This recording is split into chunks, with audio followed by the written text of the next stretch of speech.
The standing of the standing.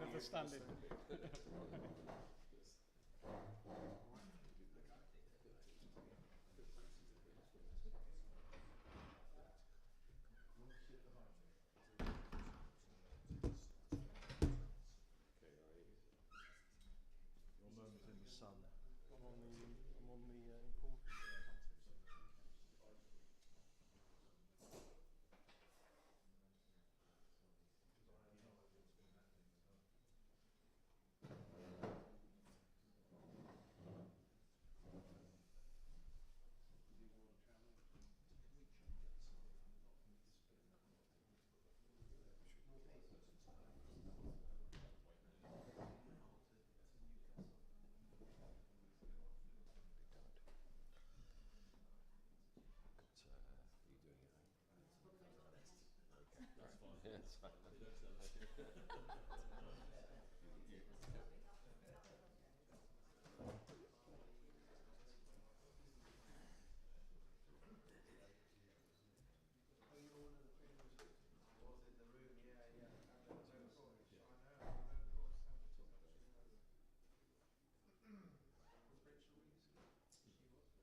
which includes this reference to 6 and 7 is in this. Yeah, but it's all original 7, so not this 7. It's the original 7 that's in your report.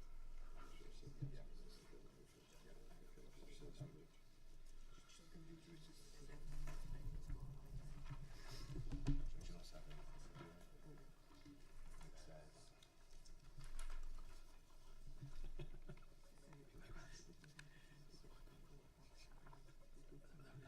Future meetings basically changed. Yeah, which basically looks the same January. So it's fine. It's not. Yeah.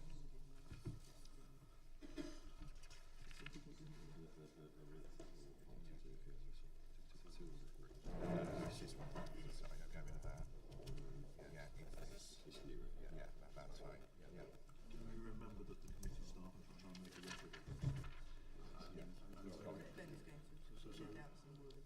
I don't want to be in a position where in the summer where you're You're going to read them out. I'll read that. I'll read that out. And then give it to us.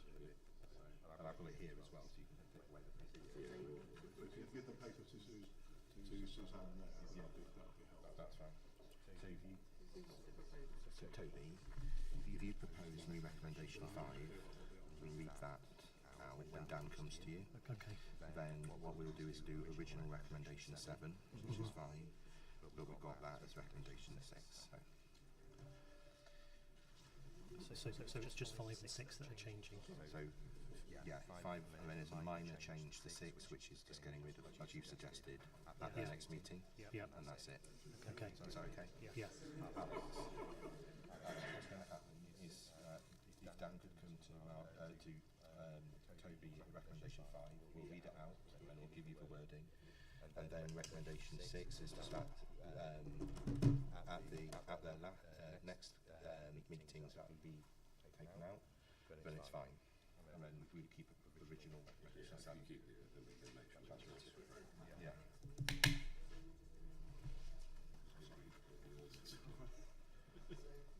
We said at their next meeting. No. Just I feel it's Just as a matter of urgency. a matter of urgency. Which is, yeah, which is in there. Come back every quarter thereafter.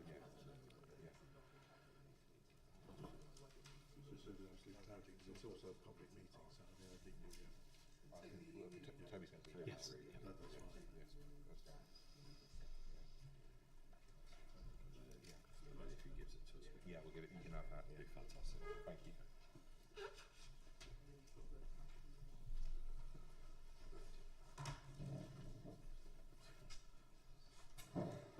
Okay, thanks everybody for your patience while we have a flurry of sorting there. Okay, well first of all, can I welcome yes, can we put the mics on? You can indeed, yeah, let's do that. Thank you for the reminder. Okay, thanks everybody again. Can you hear me, the tech guys? Thank you very much. Okay, let's keep going then. All right, well, look, welcome to this reconvened meeting of the West of England Combined Authority Committee today, and thank you to everyone for coming in person and to those who are watching online today. We'll go through the introductions. I'm Dan Norris from the West of England Combined Authority, and just to quickly introduce my committee colleagues. So we have over there to the left side, as I'm looking, Richard Samuel. Welcome, Richard, from Bath and North East Somerset Council. We have Kai Dodd today from Bristol City Council. Thank you very much for coming in today, Kai. And Toby Savage to the right as I look from South Gloucestershire Council. Welcome to you all. And also to my left as I'm looking, we have Richard Bonner from the Local Enterprise Partnership, who is a non-voting member of the committee, just so people are clear about Richard's role here today. Thank you very much. Are there any apologies for absence, please? Okay, I'm aware that we've received apologies from Marvin Rees, Mayor of Bristol City Council, from Kevin Guy of Bath and North East Somerset Council, and from Jeff Gollett. So is there any other apologies? Don't think so. Okay. Right, are there any declarations of interest, please, from any of the committee members here today? So Toby's saying no, Kai, I'm assuming you're saying no, and Richard, you're saying no. Okay, thank you very much indeed. Okay, the next item is my announcements, please. So, firstly, we should put on record our thanks to Grant Thornton for their work and we're pleased that, subject to any final changes being made by the public sector audit appointments, and subject to a vote next week of committee, that they will be our auditors for the next 5 years. And I recognise the importance of the report before us and of this meeting, just so that everyone is clear. And it's my intention to ask Winston Dogood from the Scrutiny Committee, then John Roberts of Grant Thornton to speak, please, and then I will ask Richard Ennis to provide his officer comments too. Copies of the updated and more thorough action plan have been circulated to the committee. Work has gone on since the last adjourned meeting, where early drafted management comments were provided, and I'm pleased that there is an enhanced action plan. I want this to be a live document that progresses throughout delivery. I have also circulated the email received from the Audit Committee Chair to members of the committee. I propose the delivery against the plan to be reported back to this committee, and for that to be via the Scrutiny and Audit Committee on a quarterly basis. The West of England Combined Authority is bringing in resources, and I'm proud that the 2/3 of £1 billion plus secured in the last year for the benefit of local people. This shows that the Combined Authority is working, but there is much more work to do on delivery, and people will know that I've been saying this for some time. We will never agree on everything. We are, after all, politicians with deeply held beliefs, but what I do believe is that we have a shared ambition in getting the best for our amazing region. It is a conviction of mine that local people have the right to know what is going on. I have never believed in deals in smoke-filled rooms or out of sight of the public. It is important that we all, including senior officers, take full ownership of the changes that we need to implement. I therefore have instructed officers earlier this week to make an approach to Solace to provide some kind of constructive peer challenge so that this process is locally led but expertly challenged. Officers at the Combined Authority have ensured the Department for Housing, Levelling Up and Communities are fully up to speed with the developments in an open and constructive way. Following this meeting, I will be updating them on the peer review and action plan being delivered. Finally, I would like to agree the accountable officer as the Chief Executive of the Combined Authority, and for that accountability to work with the CEOs of the unitary authorities. I'll now invite Winston Dogood to make his comments, please. Winston, welcome, first of all. Thank you, Chair. I've only literally in the last 15 minutes seen some of the documentation, so having skim read and speed read, I think I welcome a new sort of attitude. I think we are where we are, and I think it's important, really important, given the gravity of the situation, that we get the framework in place, we get new procedures working, and then in May there may be a new chemistry that will be consummating the new relationship, if I can put it like that. Who knows?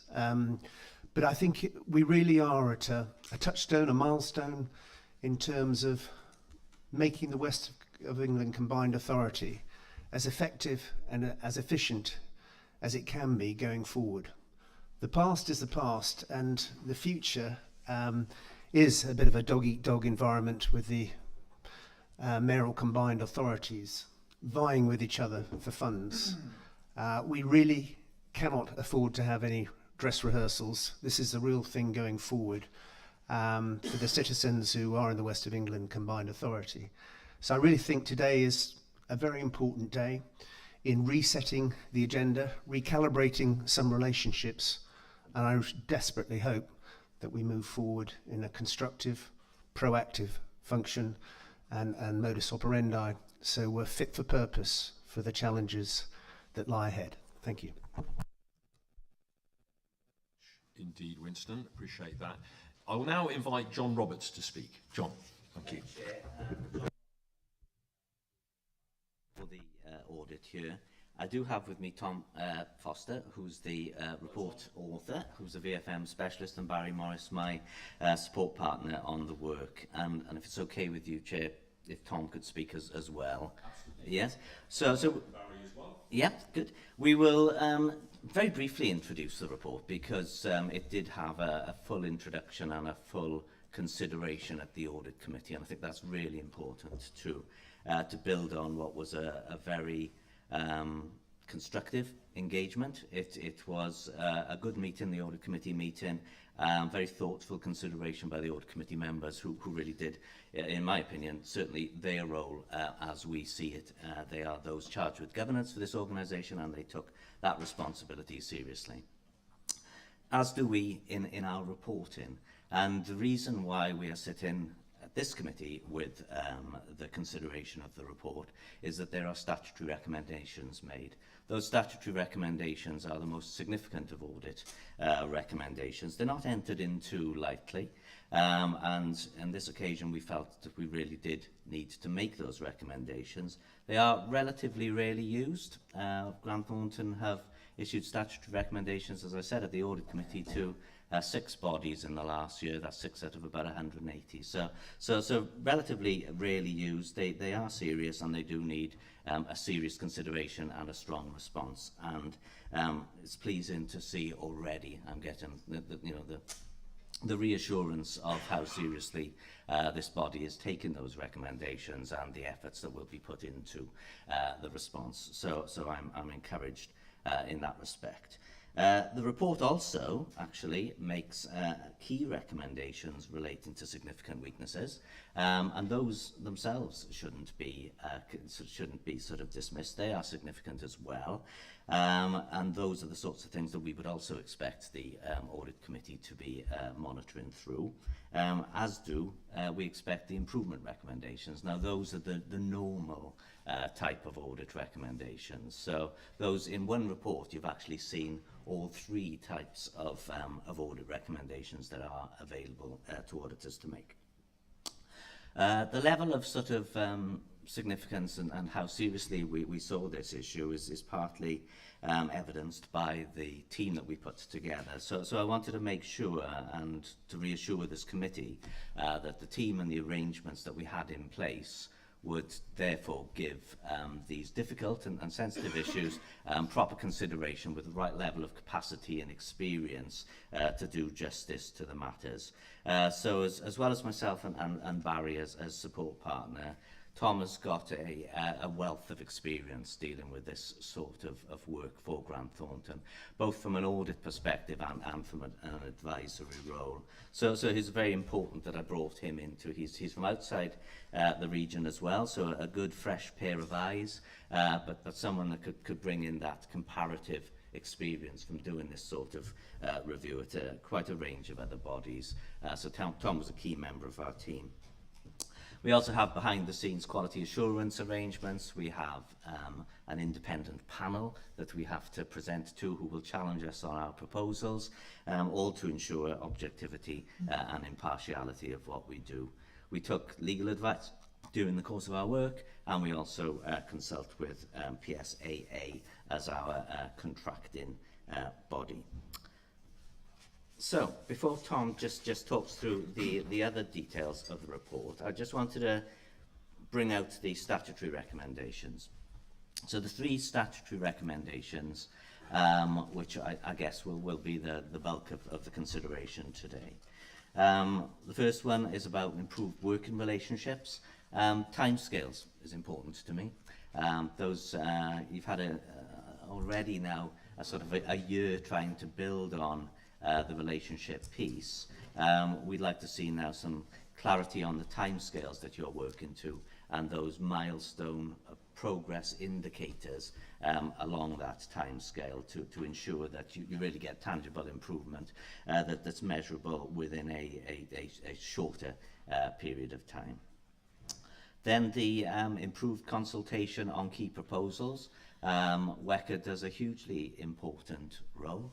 And the matters that you deal with are complex. The proposals that you take forward are complex. They're complex politically as well, given that the number of bodies that are involved and the number of stakeholders that benefit from the work that WECA does. So we would like to see the way that those key proposals are consulted on and the thinking behind them and the way they're shaped and the collegiate working that links back to the first statutory recommendation, we'd like to see that improved there. That was a key point that came out of our work.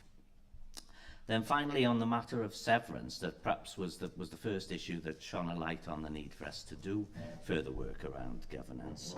Already there's been some good progress there, looking at a protocol for dealing with situations where a small organisation such as Weckham might get conflicts of interest of your statutory officers. The point really for us, and what triggered the need for the statutory recommendation, is that those 3 statutory officers in a local authority all perform an important role in a collective. It shouldn't be dealt with on an individual basis, and certainly you shouldn't get a situation where, through whatever reason, 2 of the 3 statutory officers have in effect stood down.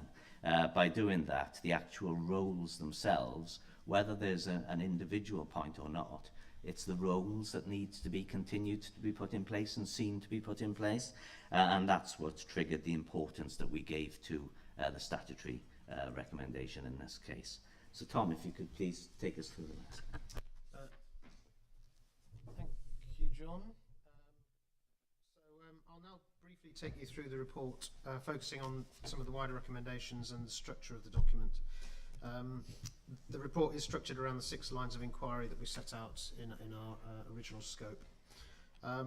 So section 1 is concerned with the relationships between partners, and as John has alluded to, we've had significant concerns around the relationships and the engagement on key governance and management decisions. We acknowledge that the flow of money into the combined authority to date, and the fact that this is being used for key projects to the benefit of local residents, so we're happy with that element.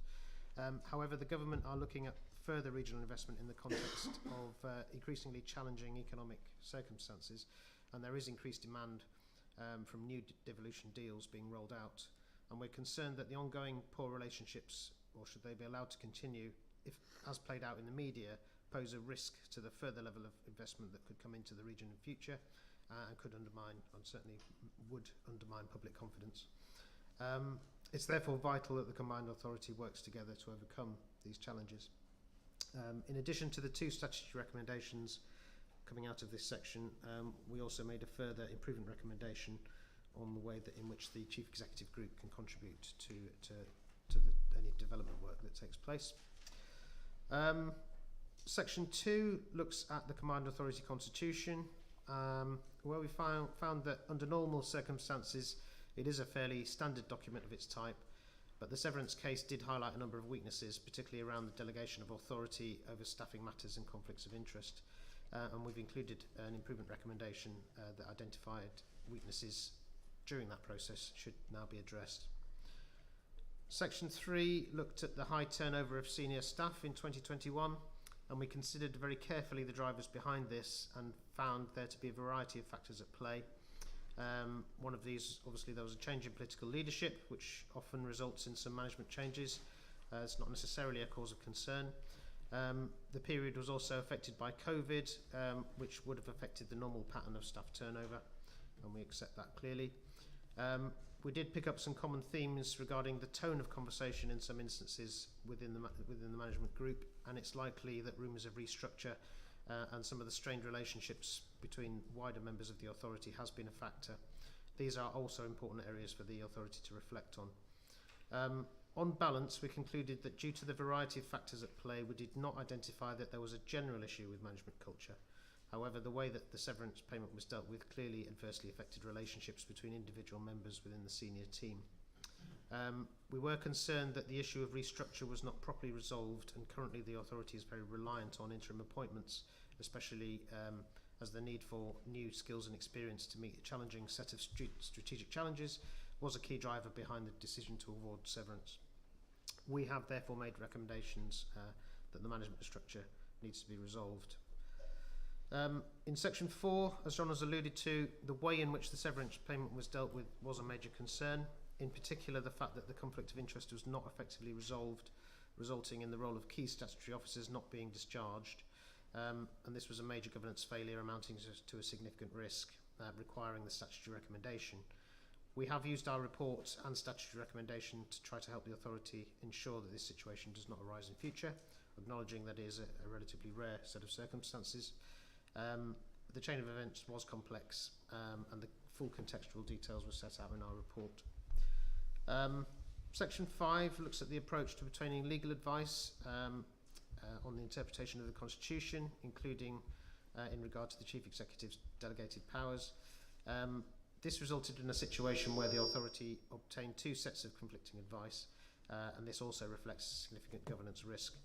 We've made a key recommendation that the Constitution or supporting procedures be put in place to clearly manage the commissioning of legal advice to avoid this situation in future, and this highlights the need for the monitoring officer role to be discharged even if the individuals are removed due to a conflict. We made two further improvement recommendations on other related matters to make sure that the annual reviews of senior officers are properly documented and that the senior status of the monitoring officer role is protected in any future restructure. And finally, Section 6 considered the rationale for the award of severance. We concluded that while it is possible to develop counter-arguments, we are satisfied that there was a rationale for the severance payment over other modes of exit. On the issue of best value, we conclude that there is some doubt here, but noting that the value of payments were relatively modest in proportion to authority financial operations. We do draw attention to the fact that it is a key role for the Chief Finance Officer to assure themselves that value for money has been achieved, and in this case, the exclusion of the incumbent officer on grounds of conflict and the failure to put in place adequate alternative arrangements was a significant weakness, which we cover in our third statutory recommendation. And with that summary, I'll hand back to John. Thank you. Thank you very much, Tom. John? No, just here for support if there's questions that he can help with later on.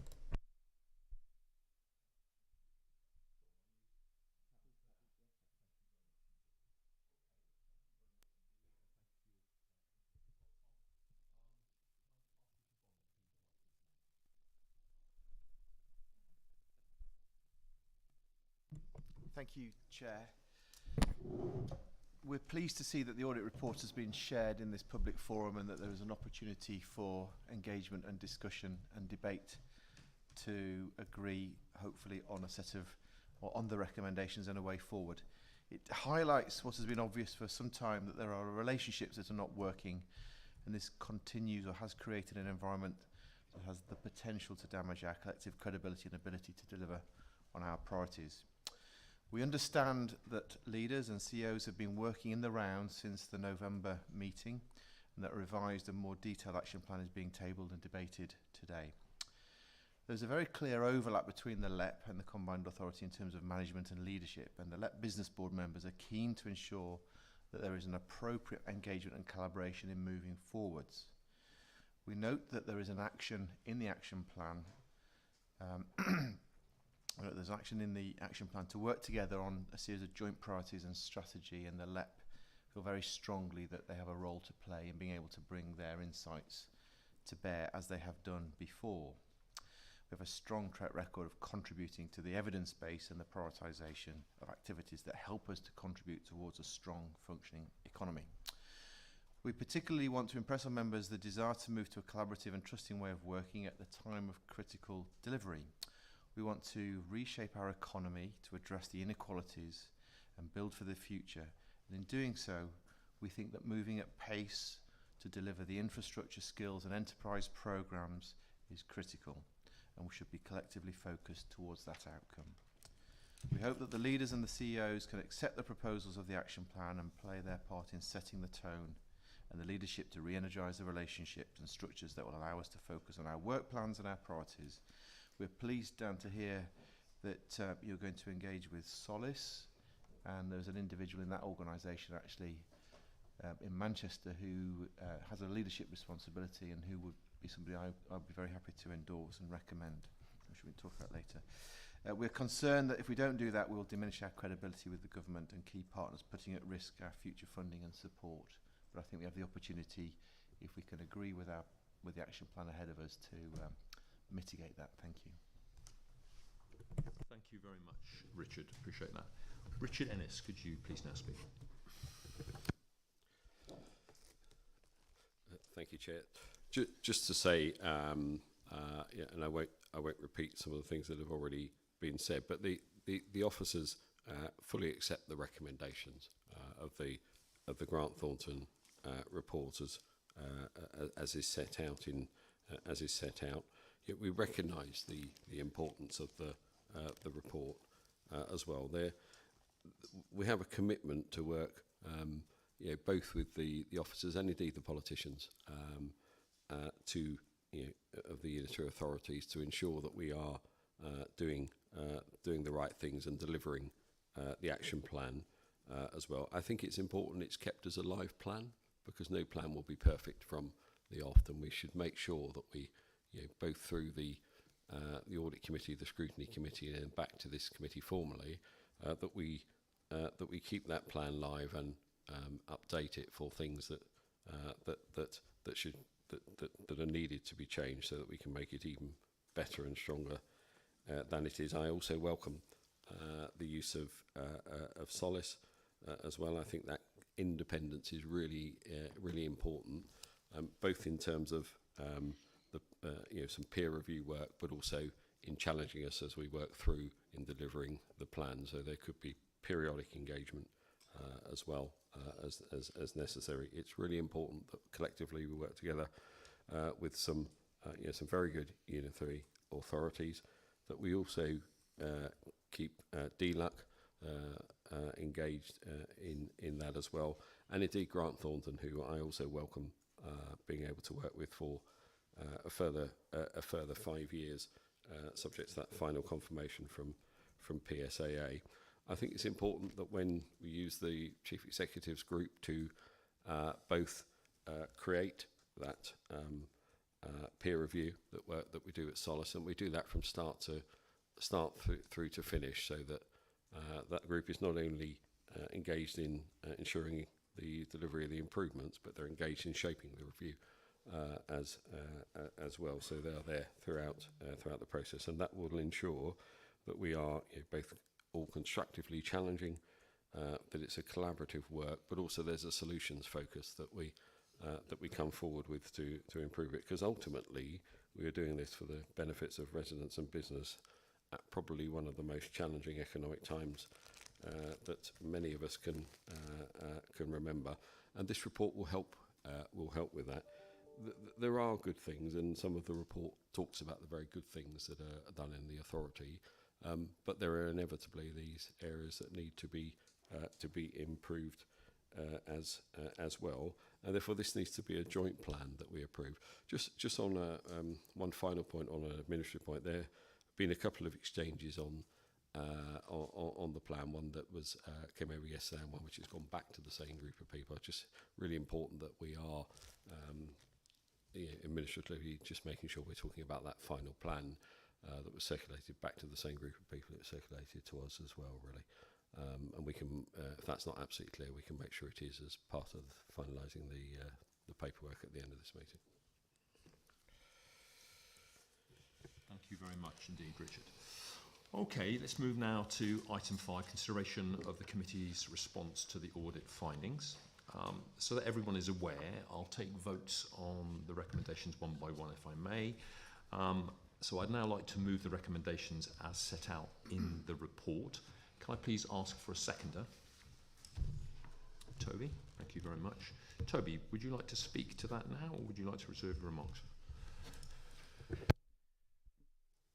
Thank you, Chair. So I would like to speak now if I may, on a number of questions that I'd like to take the opportunity to ask, please. So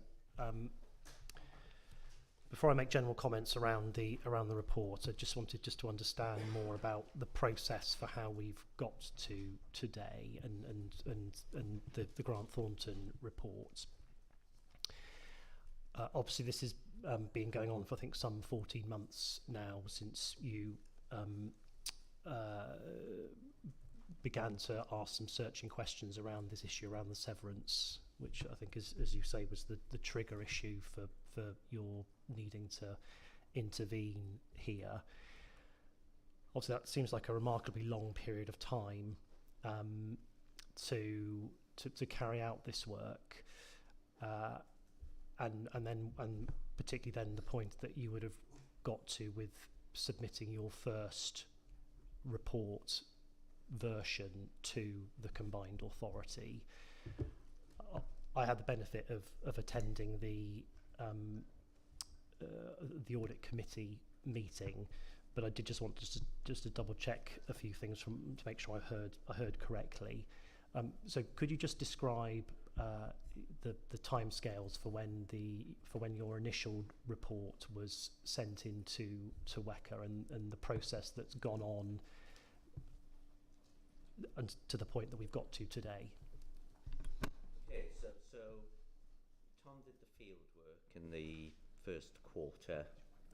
It's on. Yep, Tom did the field work in the first quarter of last year, and we then produced our draft report. And so come into that draft report, we go through various internal consultation arrangements and so on to ensure that the pitching of any recommendations we make is fair, and particularly if we were to use statutory recommendations.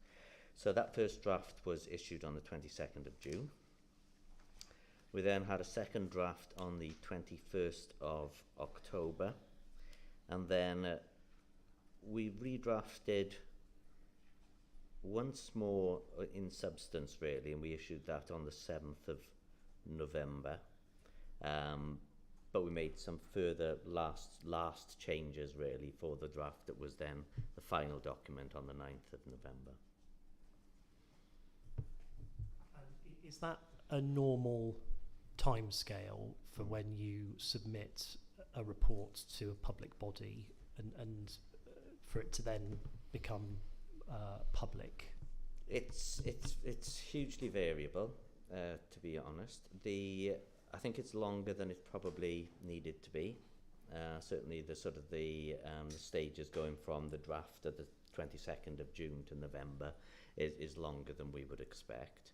When we do reports such as public interest reports and so on, a lot of care then goes into the redrafting and the consultation around that. We have to be very clear that we're following natural justice sort of principles in allowing people to give their full and sort of an unrestricted response to that report, and then us reflect on it and so on. So we do take quite a bit of time on reports of this importance, but I would say that yes, this was longer. This was longer than I would expect. And other reports where we have, they can go through very, very quickly. We've done statutory recommendations at some bodies that have gone through in a matter of weeks rather than months. So it is very, very, very variable. But in this case and in the circumstances of the report, I'd say it was probably longer than I would have expected.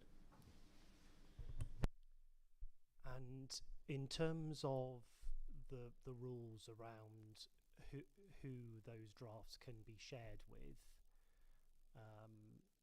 just conscious of the fact that, from my point of view as a member of the committee, the first I saw of this report was when it entered the public domain at the start of November, the week leading up to our original meeting. What are the rules around sharing drafts of those reports with individuals such as myself and other fellow members of the committee? So the rules are set out in Schedule 11 of the Local Audit and Accountability Act, and that schedule is there really to safeguard and ensure that sensitive material at the draft stage isn't leaked in an inappropriate way. So they do put some sort of strong powers on auditors and audited bodies for not sharing information and for being sort of very careful with how that happens. Now that said, those rules also permit, with auditors' permission, the sharing of information, and clearly when you produce a document, you would expect individuals that were, clearly affected by that document to be brought into consideration of the draft before it's a final stage. Now, it's complicated in this case because you've got members and officers, and typically we would work with officers on agreement of the draft before it goes to members, and members would get then the the normal 7 days from publication of papers to look at the report, but also clearly in this case the report was related to how members themselves actually performed their responsibilities. So it could have been shared, and you could have had more time prior to the 7th of November, but also I can understand that management were also being one eye on the confidentiality restrictions of Schedule 11 and trying to secure the report and secure the no leaking of information. So the rules would have permitted the committee members to have seen an earlier version of the report. Yeah. And were you ever asked the question as to whether you would give permission for your draft report to be shared with the committee? No. Okay. My next question was then based around some of the report findings, and I suppose just particularly you've obviously got the detailed findings in section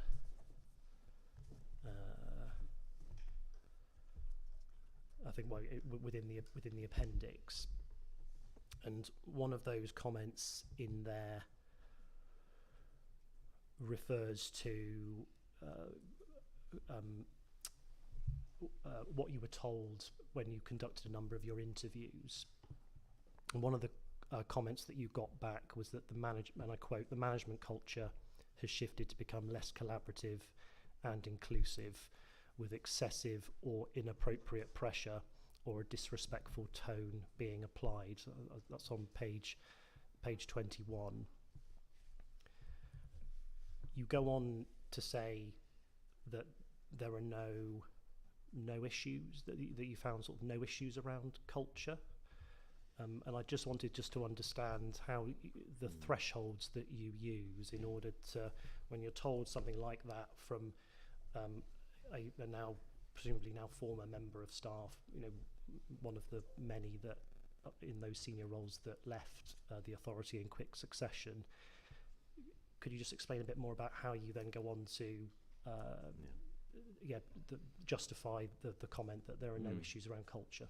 And we did think sort of long and hard about this, and Tom covered it off in his introduction to a certain extent. We were looking at, was there a sort of a common theme of culture, which is actually quite difficult to sort of encapsulate. So we concluded that there wasn't one single common theme that we could sort of draw upon that was driving the levels of turnover, but certainly, and as Tom has said, the factors that we quote in the report were evident to us, absolutely, and we still stand by those points. So it's a bit of both, if you like, Tommy.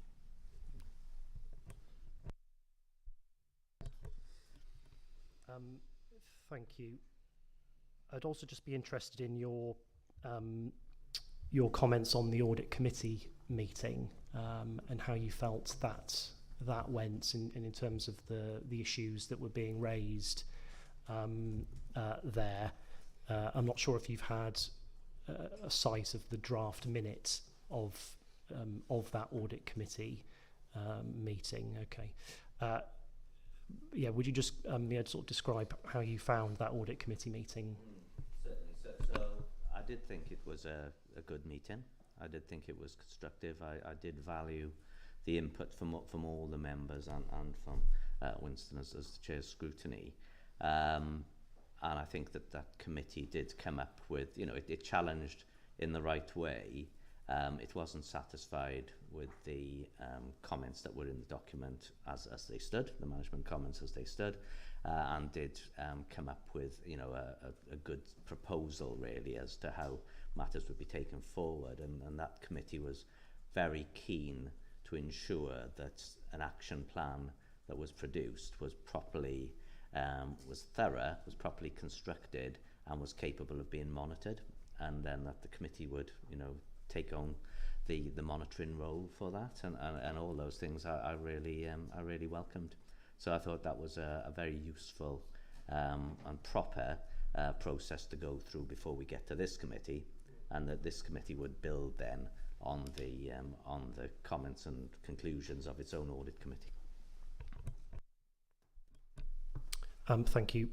Just my final question for Grant Thornton and colleagues at the moment then is then just turning to the issue around the legal advice around the severance payment. So I suppose what I found surprising in the report, and I'm looking at page 41, so this issue around the combined authority ending up with two conflicting sets of legal advice on whether or not the severance payment was legal, one commissioned by the chief executive, one by the monitoring officer. You then went on to commission your own legal advice, and that concluded that agreed with the position of the now former monitoring officer, and that it was likely to be unlawful if it were not to be approved by the committee.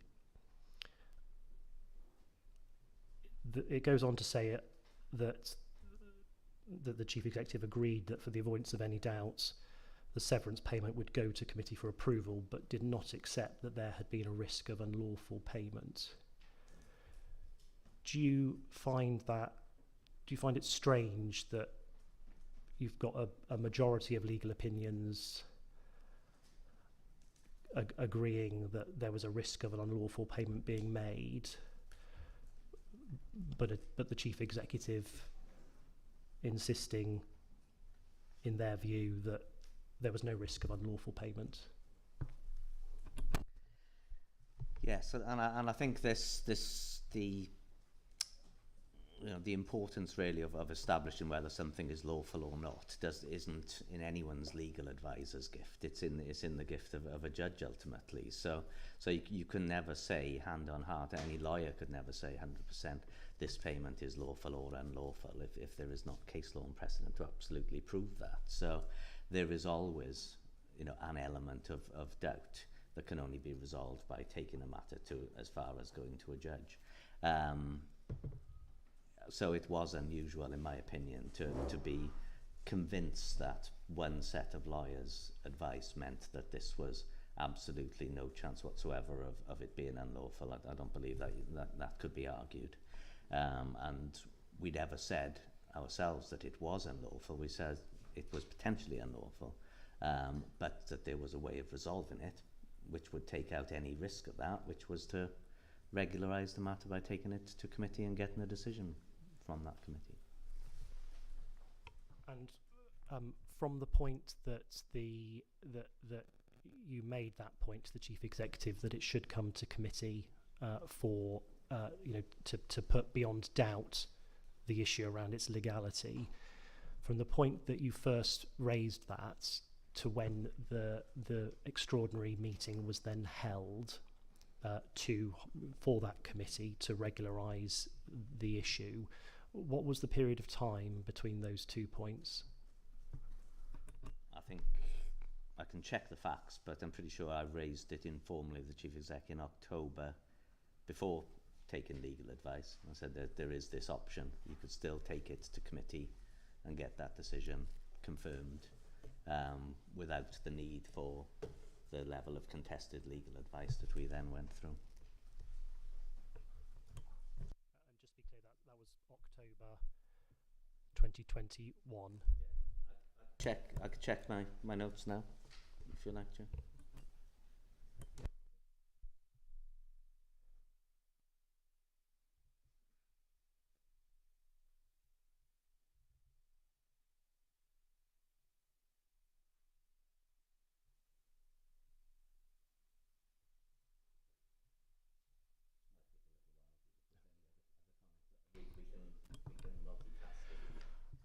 Chair, thank you.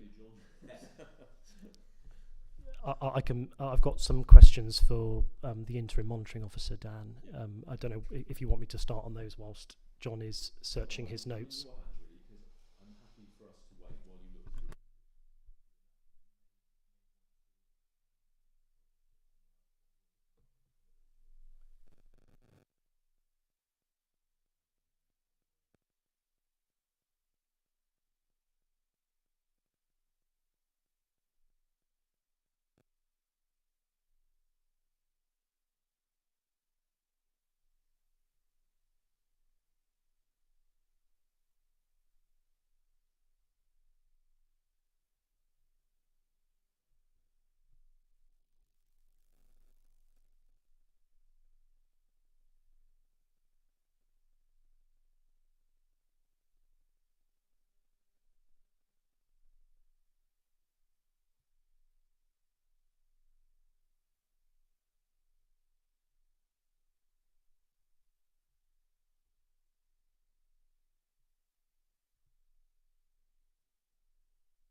apologies, 30th of November.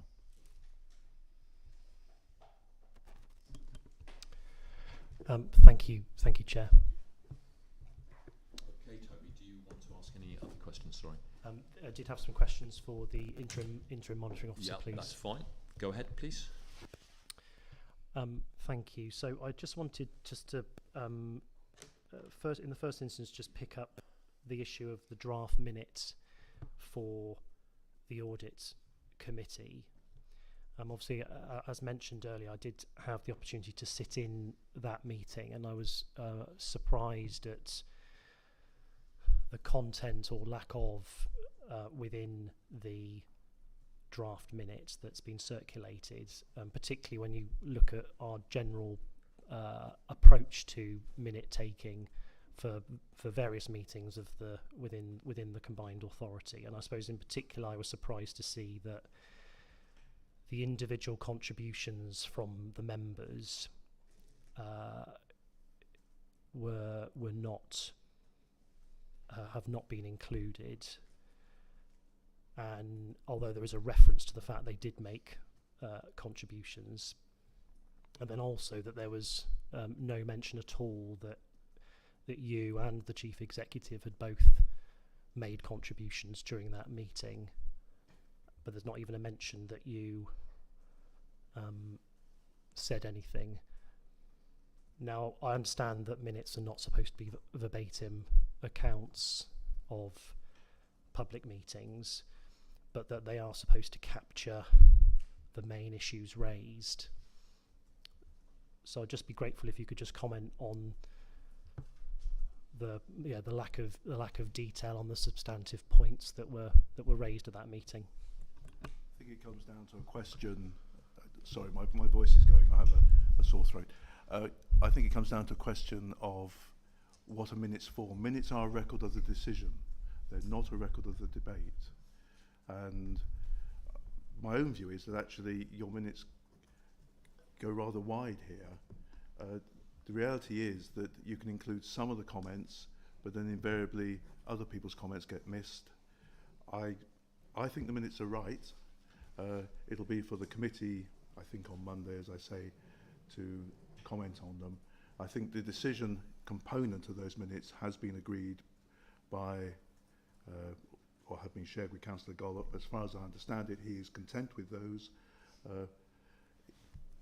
If they had wanted more of the contextual stuff, they could have actually included that had they wanted as part of the decision process.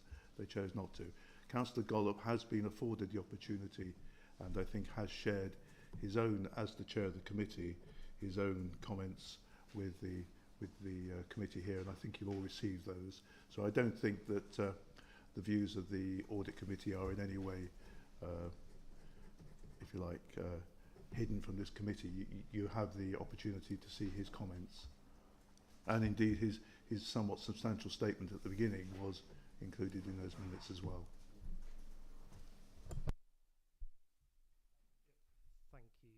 Thank you, Stephen. Obviously, as I said, I was able to attend that meeting, so I sort of heard all of the comments. But I do think it would have been useful, particularly given the significance and the severity of the issues being discussed, that for the benefit of committee colleagues here who did not get to listen to the meeting, I think it would have been useful to have been able to include more detail around the points that members made, and particularly the comments of yourself and the chief executive in being able to provide reassurance around the issues that are being discussed. And as I say, there's not even a mention of the fact that you spoke in that meeting in response to the concerns that committee members raised, and equally there's no hint that the chief executive spoke in that meeting to respond to the concerns being raised by those members, and it's not as useful as a minute as it might have been for this committee. I'd like to move on to the issue of the circulation of the report. As we've heard from Grant Thornton colleagues, you and the Chief Executive would have received the first draft of that report on the 22nd of June. but it wasn't until November that myself and other members, as members of this committee, got to see that report. Did you ever consider the circulation of that report to committee members earlier than November? No, I don't think I did.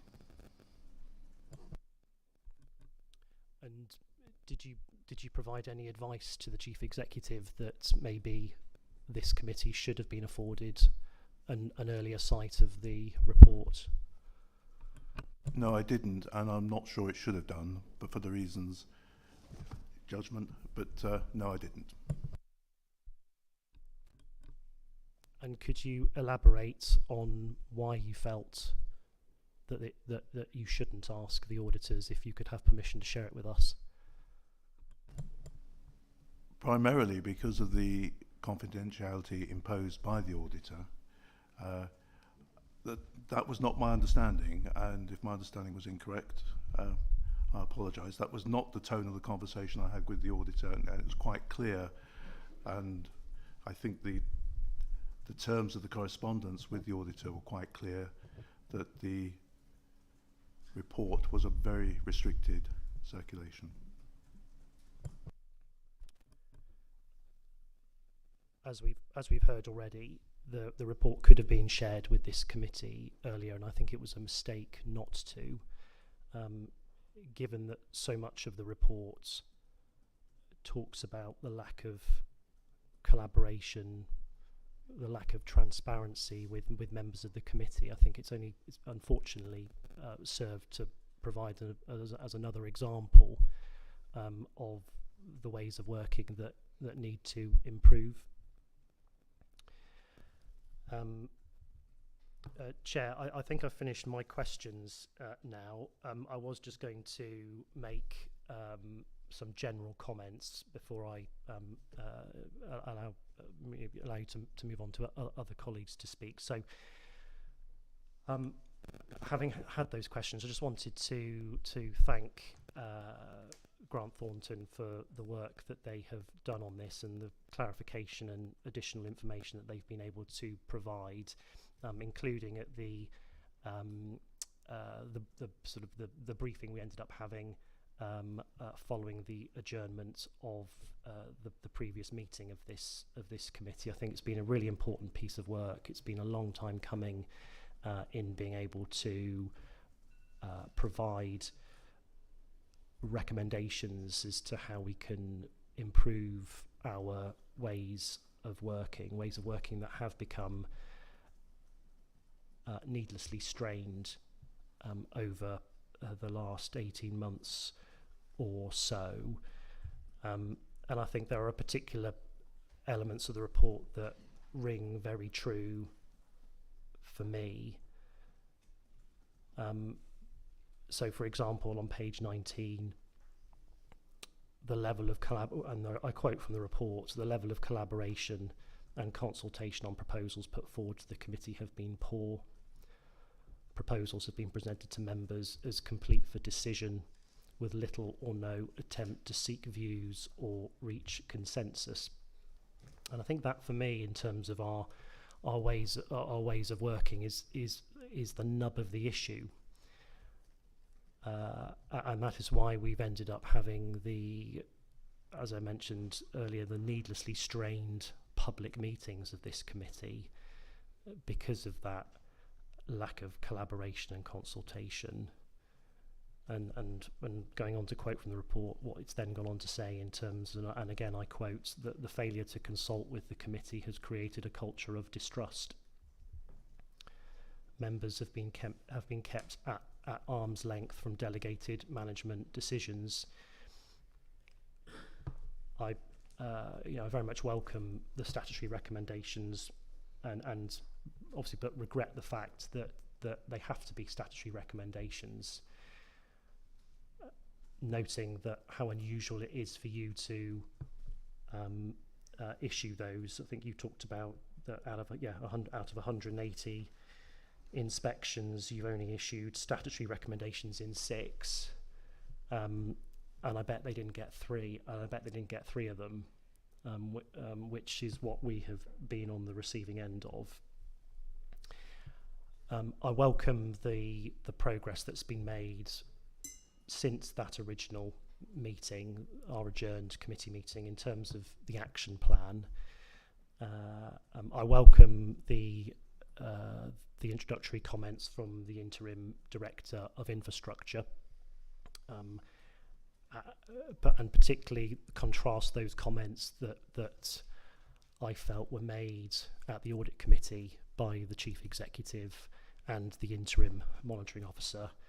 I think that you have struck exactly the right tone today, Richard, in contrast to the comments that were made at the audit committee, and I very much welcome that. I think it does enable us to move forward, and I look forward to that action plan being refined over the coming weeks, certainly until we get to the January committee, and obviously the opportunity for scrutiny and audit committee members to feed into that process, because there were strong views expressed at the audit committee, views that, as I've said earlier, have not been captured within the draft minutes. It's important that those views are taken on board, and that this remains a living document and a living process, so that we can continue to improve things moving forward. I welcome the invitation to Solace to help us with this work, and look forward to receiving more detail around that, just so we can be really sure that is providing us with the confidence that we need, that we are in fact moving forward. Colleagues may know that I have recently joined the Independent Improvement Board that is helping the Cambridgeshire and Peterborough Combined Authority overcome issues that have been raised by their auditors. Their auditors did not get to the stage of issuing statutory key or other recommendations. We're obviously in a far more serious position than they are, but I think the importance of that independent challenge and constructive feedback to aid that improvement journey is really important. So I'll leave my comments there, Chair. Thank you. Thank you very much, Toby. Could I ask a question of you, John, if I may? I notice in the opening paragraphs of the report, you refer to the 2020/21 external audit period. Could you just remind me what that period covers, what dates exactly that goes from to, please? Yeah, the adequacy of arrangements in place. We comment on the adequacy of arrangements in place. And the final date at the end of the year is the 31st of March. So what I'm thinking, if I've got this right, correct me if I'm wrong, that would be period 1st of April 2020 to 31st of March 2021. Yeah. Okay. But you can, as part of the audit, you consider evidence of what arrangements would have been in place at the 31st of March. You can consider evidence after the year end if those arrangements were the same arrangements. But that period is actually prior to me getting elected, as it happens, isn't it? Because I got elected in the May of last year, if I'm not wrong. No. Yeah, just so I'm clear. So it does cover the period significantly before I took over. Okay, thank you very much. That's great, John. Can I thank you, John, very much indeed, and you too, Tom, for your comments too. Really appreciate your work, and you've been very clear today. That's very helpful. Okay, now Toby's had his remarks as seconder. Can I also ask if there's anybody else who wishes to speak on this item, please? Kai, thank you very much. Thank you. I'll just give the Bristol perspective on this, and we welcome the progress made in developing a more meaningful action plan than was originally presented. I think for us it's vital that we make progress in responding to the statutory recommendations and take these very, very seriously. While some people may feel that the plan doesn't go far enough, it's a very important first step for us in moving the issue forward. It's also a recognition that while processes and procedures do need to be changed and improved. So does our working culture, our relationships and behaviours. You can get the best governance model in the world, but it will only work if everybody commits to engaging with each other in good faith, with respect and in the spirit of finding solutions. Compromise should not be a dirty word when it comes to the combined authority.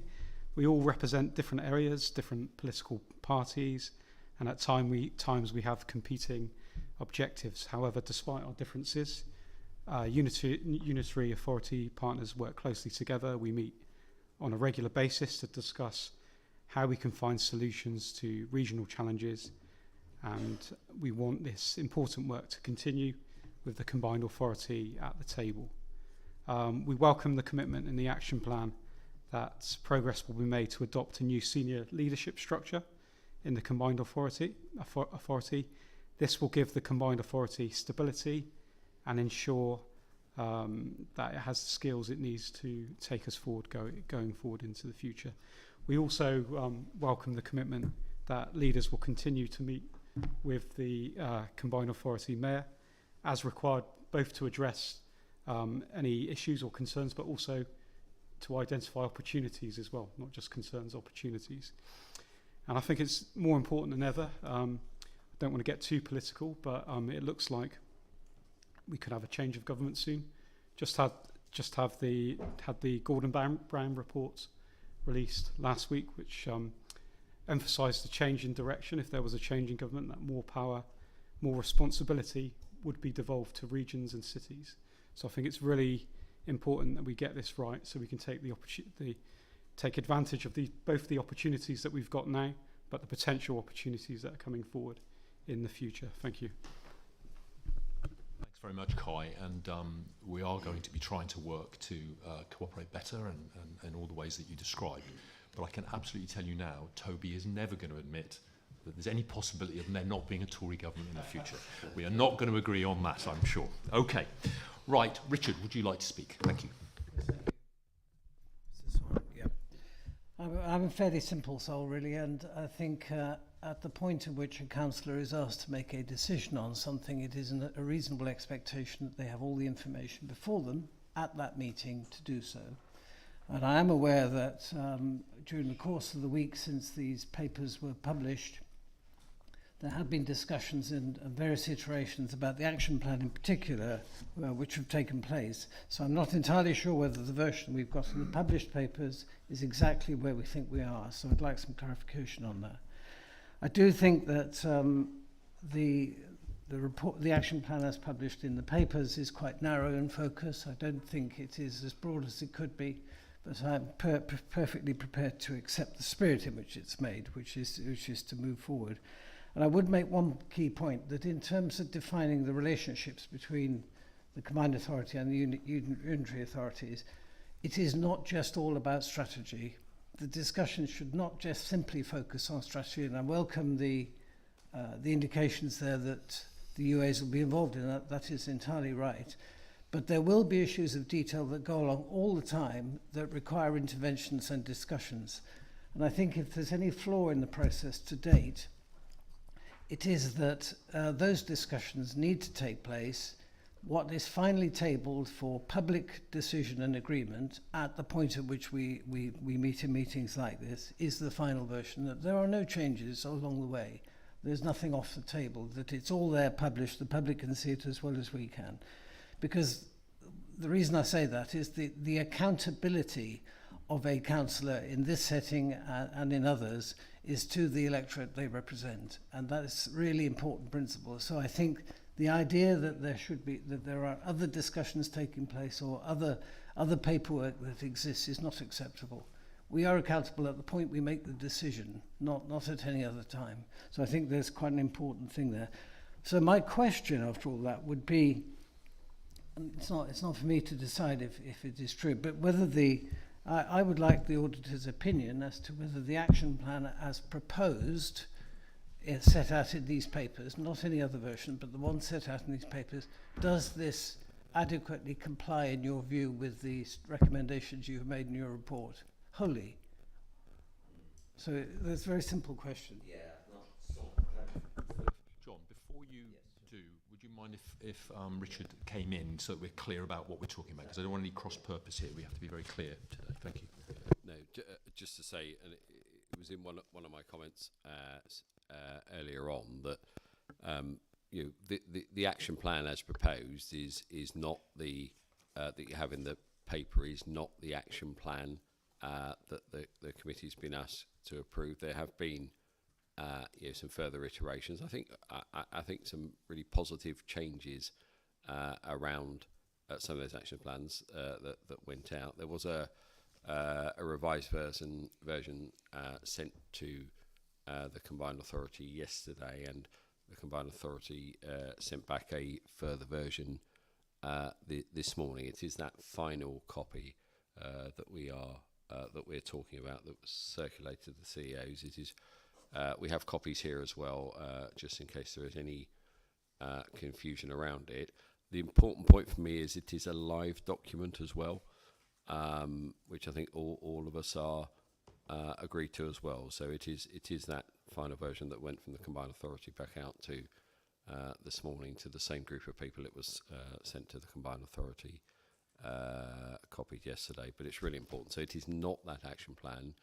We agree it needed to be strengthened and have done so. And I think importantly, we'll take that back through CEOs and also use it as part of the work with Solace as well. Which is why I asked the question, because I was aware that there have been various iterations.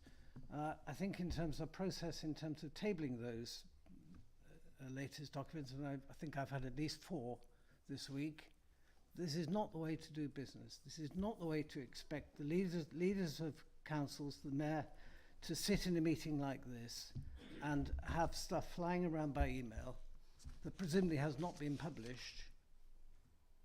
This is not the way to do business, which is really at the heart of the issue. So thank you for that clarification. But I go back to my question. In the opinion of the auditor, before we make this decision, can you confirm that the latest version of the action plan, which Richard Innes has just referred to, that adequately addresses the recommendations in your audit?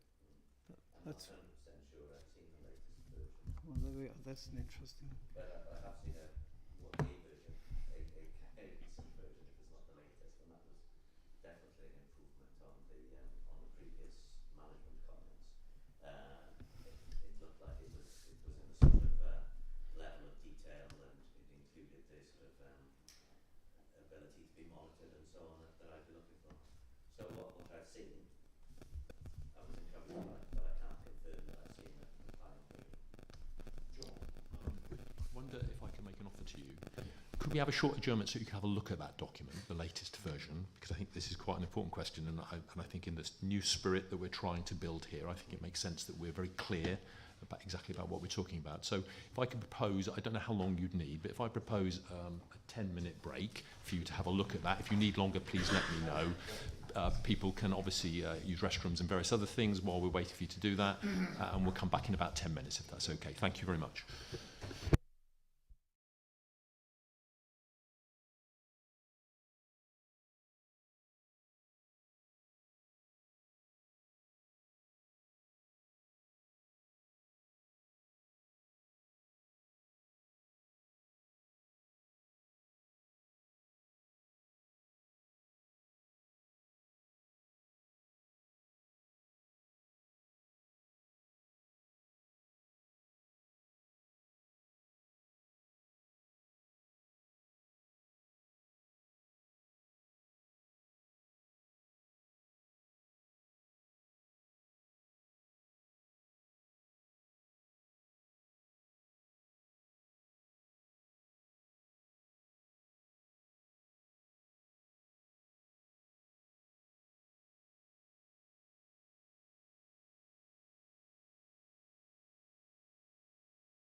you very much, everyone, for your understanding while we had a short break.